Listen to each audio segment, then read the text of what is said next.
You are tuned to Iri-e-learning, and I am your host, Teacher. This is the first lesson, Elements and Compounds, for the unit on mixtures and separation. Check the description box for links to all the videos related to this unit. By the end of this lesson, we should be able to define the terms element, atom, molecule, and compound, give examples of elements and compounds, state the properties that are common to all compounds. The first thing we need to know is what is an element, and by definition, an element is a pure substance that contains only one type of atom. From this, we recognize that 1, elements are made up of atoms. 2, the atoms are of all the same kind, which is what makes the element a pure substance. Here are some examples of elements. Many elements exist in everyday life. In fact, at the time of this recording, there are 118 known elements. Some are naturally occurring, others are man-made. Common examples include oxygen gas, chemical formula O2. An oxygen molecule is comprised of 2 oxygen atoms chemically combined. Oxygen is an element because it's made up of oxygen atoms only. Oxygen, as we know, is essential for respiration in living things, and it's needed for combustion, which is burning. Nitrogen is the most abundant gas in air. It has a chemical formula N2. A nitrogen molecule is comprised of 2 nitrogen atoms chemically combined. Nitrogen is an element because it's made up of nitrogen atoms only. Aluminium is a metal with formula Al, capital A or uppercase A followed by a lowercase l.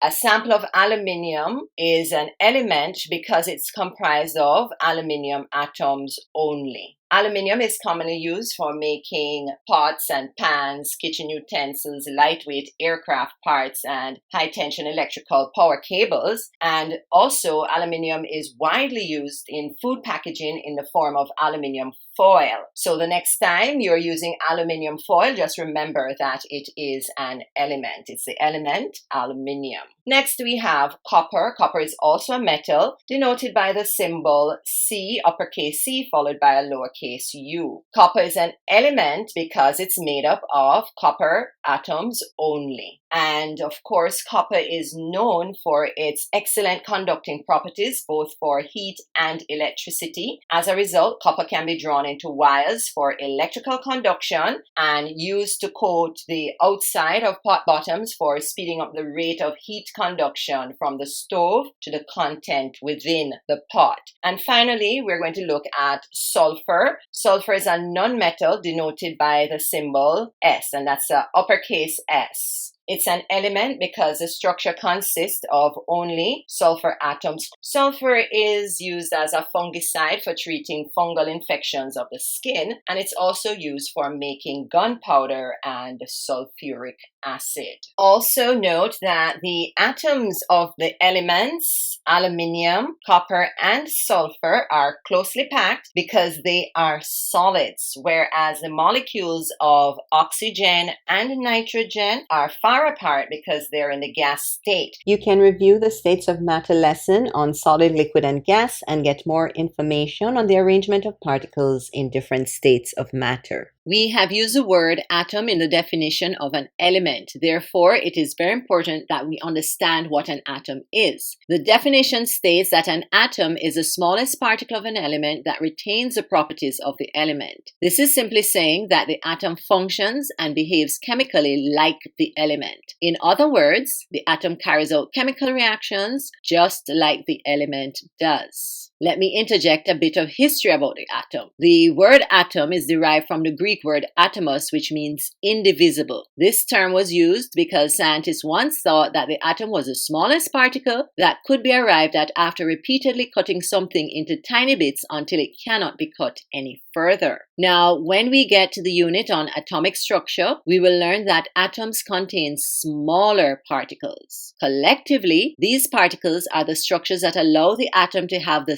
same chemical properties as the element. However, individually or on their own, these particles do not display the same properties as the element. So as a result, the atom is the smallest structure that has the properties of the element. The next term we need to define is molecule. And a molecule is formed when two or more atoms chemically combine in a fixed ratio. So two important things to highlight. Note that the atoms are chemically combined, and two, they do so in a fixed ratio. And the fixed ratio is just telling us how many of each atom is present within that molecule. Note that molecules can be composed of the same type of atom, example oxygen, O2, which we have already learned that these molecules are elements. Now, oxygen is a molecule because it is made up of atoms, oxygen atoms, and they bond in a fixed ratio of two oxygen atoms. That's what that little 2 represents. Now, molecules can also be composed of atoms of different elements. Example, water, which has the chemical formula H2O. So water is composed of two different atoms, H for hydrogen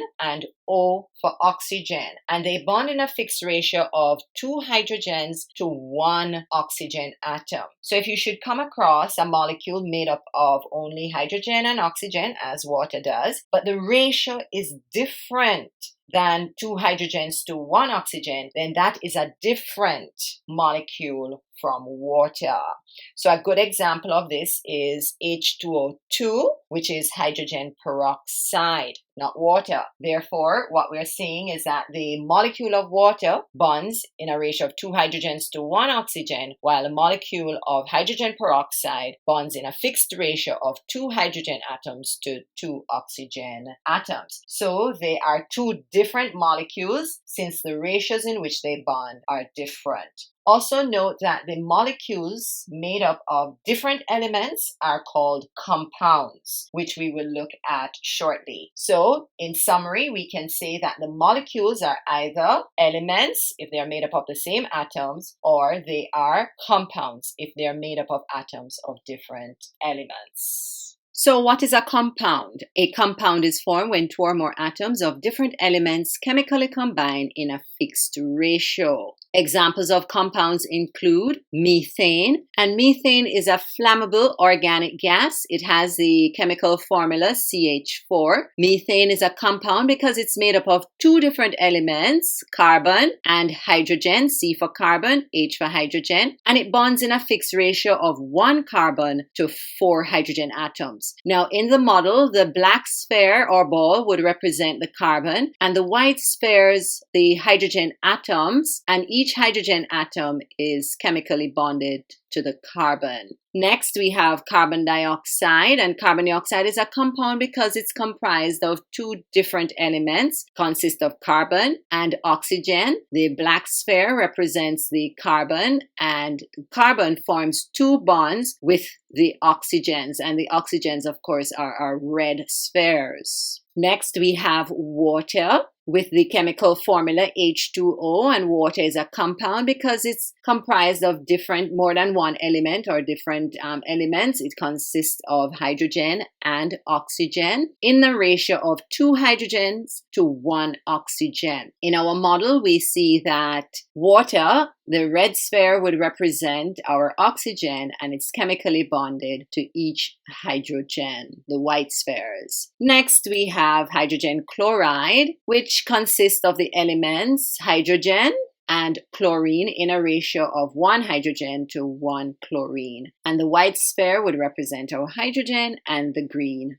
chlorine. Finally, we have sodium chloride, and the model of sodium chloride looks very different from the others because the units of sodium chloride are such that they are closely aligned in an orderly fashion to form a crystalline lattice structure. However, the sodium chloride unit is such that the sodium and the chlorine atoms are in a fixed ratio of 1 sodium Na to 1 chlorine HCl. Next, we will examine two properties that are common to all compounds. The first property states that a compound always has the same composition and ratio of elements from which it is made. For example, the compound water is made from the elements oxygen O and hydrogen H in the fixed ratio of 1 oxygen to 2 hydrogen atoms. The second property indicates that a compound always has different properties from the elements that make them, such as differences in their physical appearance. For example, sodium is a silvery white metal and chlorine is a pale green poisonous gas. However, the two will combine to form a white crystalline solid of sodium chloride, commonly used as table salt.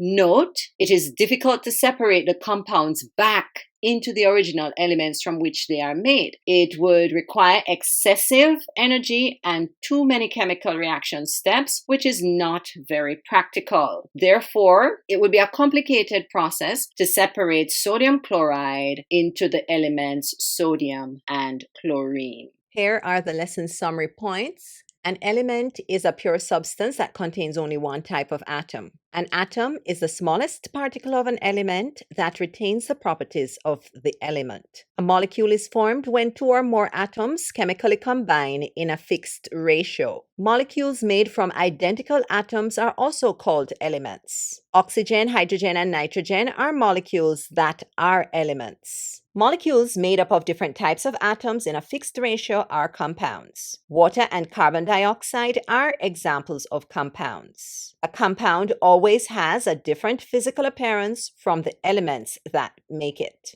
So it's quiz time, and you have 5 seconds to answer each question after it is read aloud. Question 1. Identify the statement that best defines an element. A. An element is an impure mixture of different atoms. B. An element is a pure substance consisting of different types of atoms. C. An element is a pure substance consisting of only one type of atom. D. An element is an impure substance consisting of different types of atoms.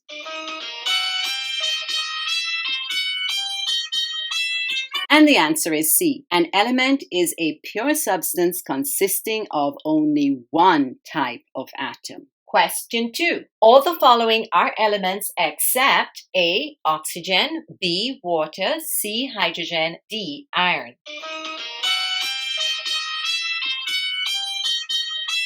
And the answer is B, water. Remember, water is a compound, H2O, consisting of two different types of atoms, hydrogen and oxygen. Question 3. All the following are compounds except A, distilled water, B, sucrose, C, sodium chloride, D, air.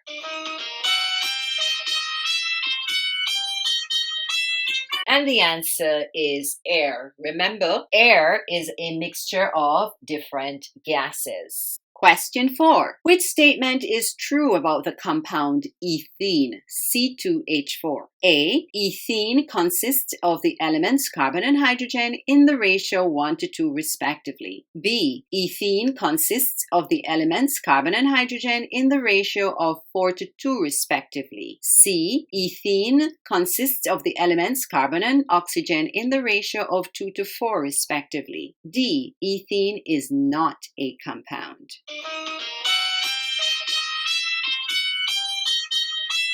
And the answer is A. Ethene consists of the elements carbon and hydrogen in the ratio of 1 to 2 respectively. So the ratio is actually 2 to 4, but there's a common factor between them both, which is 2. So 2 into 2 goes 1, and 2 into 4 goes 2. So we have broken it down to the simplest ratio of 1 to 2, which is the same as 2 to 4. Question 5. Which statement is incorrect about a compound? A. A compound is made up of atoms from different elements. B. The atoms in compounds combine in a fixed ratio. C. The atoms in a compound combine in any proportion. D. A compound is made from atoms of elements chemically combined in a fixed proportion.